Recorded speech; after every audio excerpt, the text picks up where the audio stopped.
So the official patch notes are up, but before we start, we already knew what was coming, and I was trying to drop some hints here and there from past few days, drop some hints for the new gems, new dungeon, among few other things, and I even dropped some hints for even things and the changes which will be coming in the later update. Anyhow, if you guys are following me from few days, then you would knew that already, and most of the content creators who are in the partner program knew about this also. And so whenever I was trying to cover any news here, any leak, any information out there on Reddit, I was trying to cover the information that we knew was in fact coming to the global version of the Diablo Immortal. Now that is out of the way, I will be going through the important bits of the patch notes. First, maybe I will try and cover the new redone Shadow War system, because that part is going to be really long.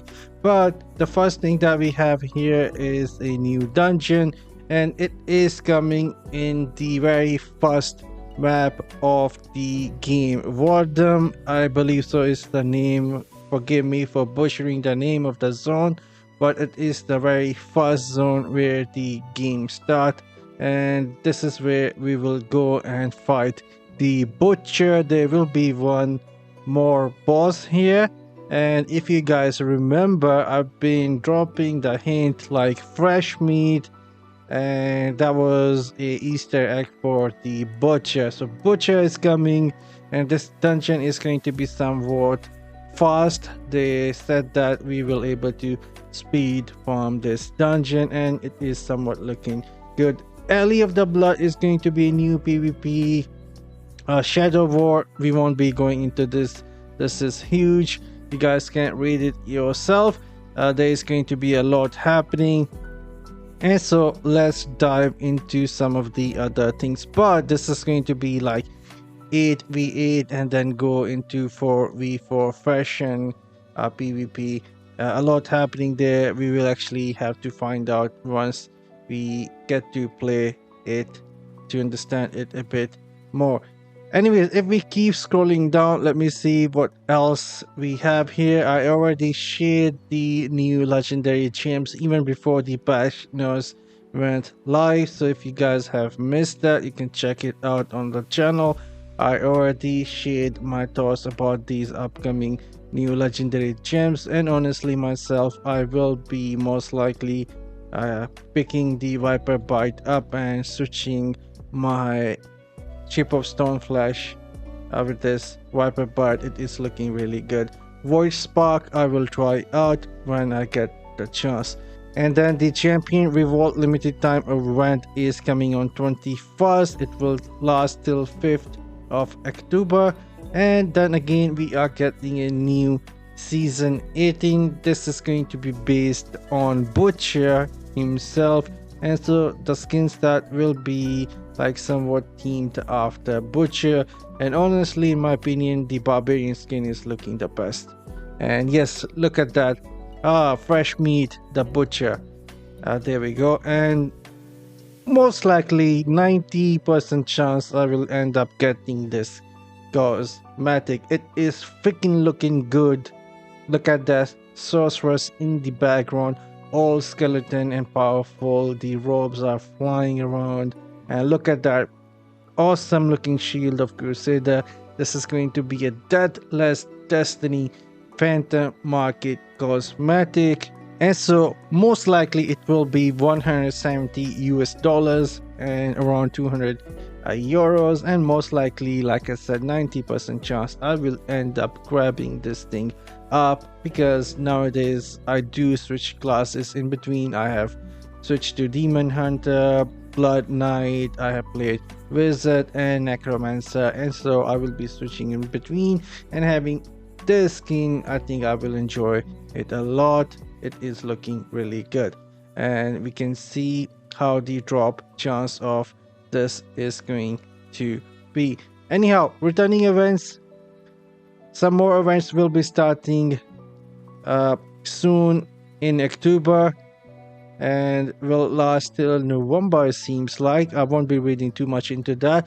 Hungry Moon is coming back, Fractured Plane will be coming back, and the Shady Stalk as well, Trial of the Warriors. But let's keep scrolling down. There are some more important changes coming with this update that I want to talk about, starting with the legendary gems.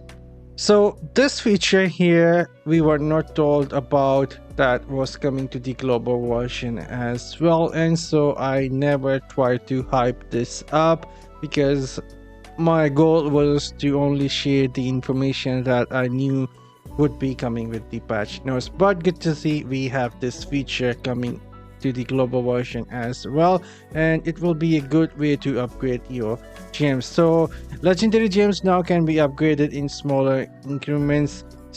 Starting at rank 5, legendary gems receive smaller increments upgrade when combining each duplicate copy of the gem instead of requiring the full set to upgrade it to the next rank. This change does not lower the overall number of the gems required to upgrade. This is a good feature, and it seems like it will be working with all gems. Could be a 1-star gem, 2-star gem, and a 5-star gem.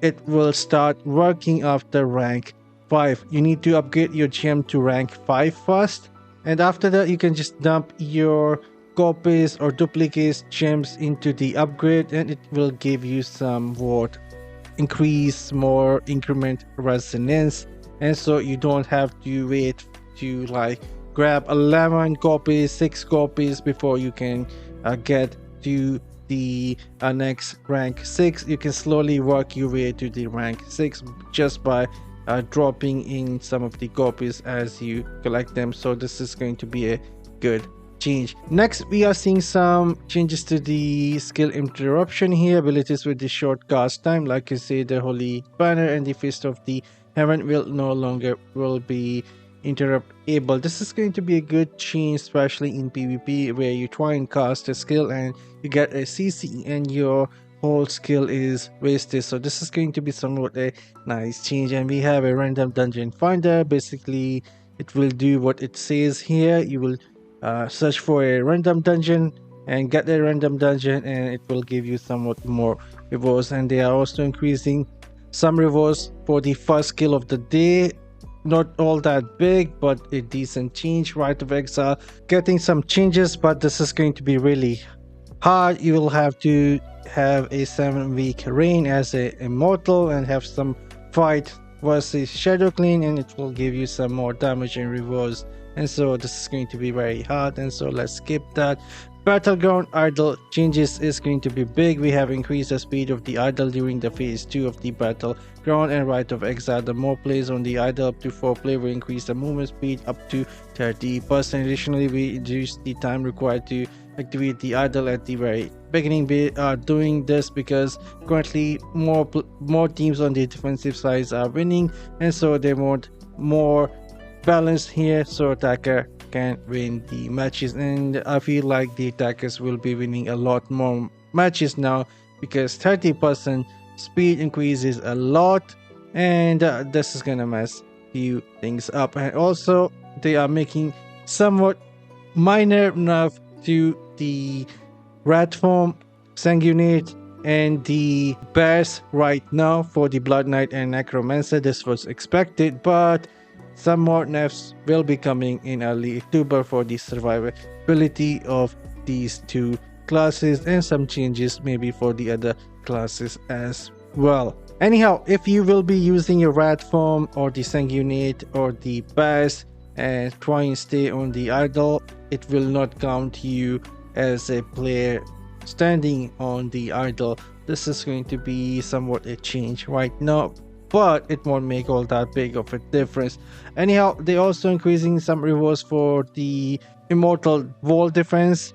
They're also making some changes to the Immortal Daily Quest. Daily Quest for the Immortal have been updating and revamped to improve the overall player experience.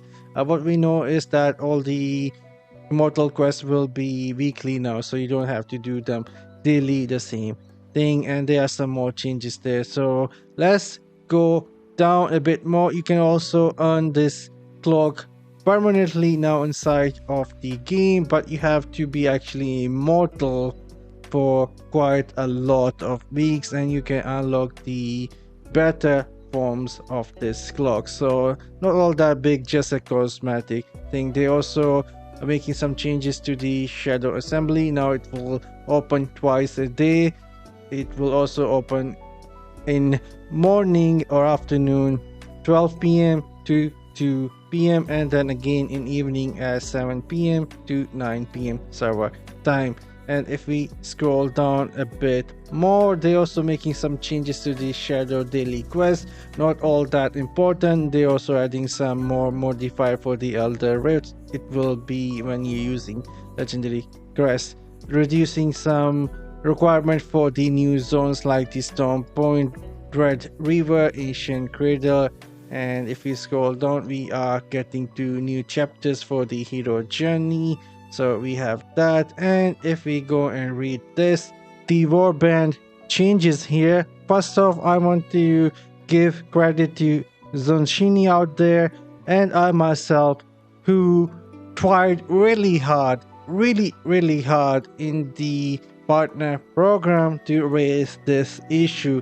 The newer players and the returning players were facing not having enough combat rating for the Inferno 1, Inferno 2, especially when doing some dungeon and raids. And there was another big issue that the newer players were never gonna able to catch up to the veteran players, and veteran players will always have higher combat rating from these upgrades, and that would also make a difference in PvP. And that would mean if you have more combat rating in PvP, other players will take less damage from you and do more damage to you. So we talked a lot about this in the partner program.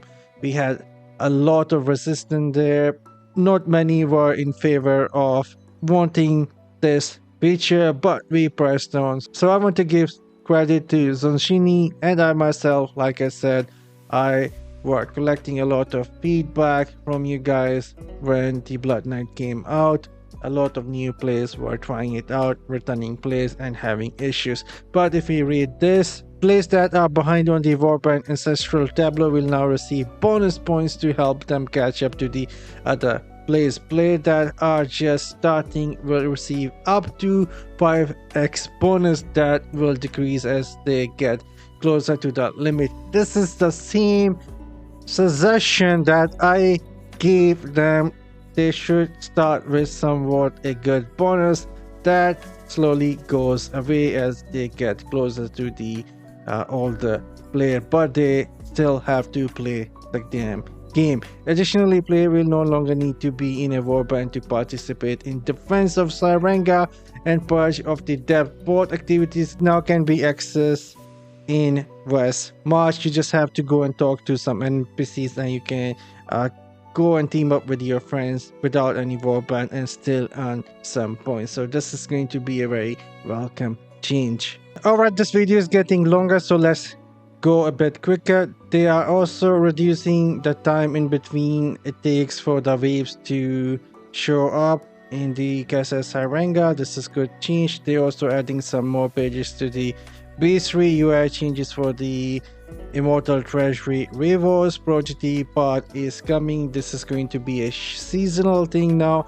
We have a season 2 happening, and so we will have a season 2 Prodigy part that you will able to purchase starting October 6th, and it will last till 6th of June. And if we scroll down a bit more, they also increasing the amount of Lord's art you can make in the army. This was much needed. I was only the other day was giving some hints in my live stream that we need more of these, and now we have 10 of these Lord's art, so more option for the build, especially for the PvP. They're also increasing the capacity for the gems in your inventory, and then players will also receive 30% damage reduction in all Accursed Tower matches.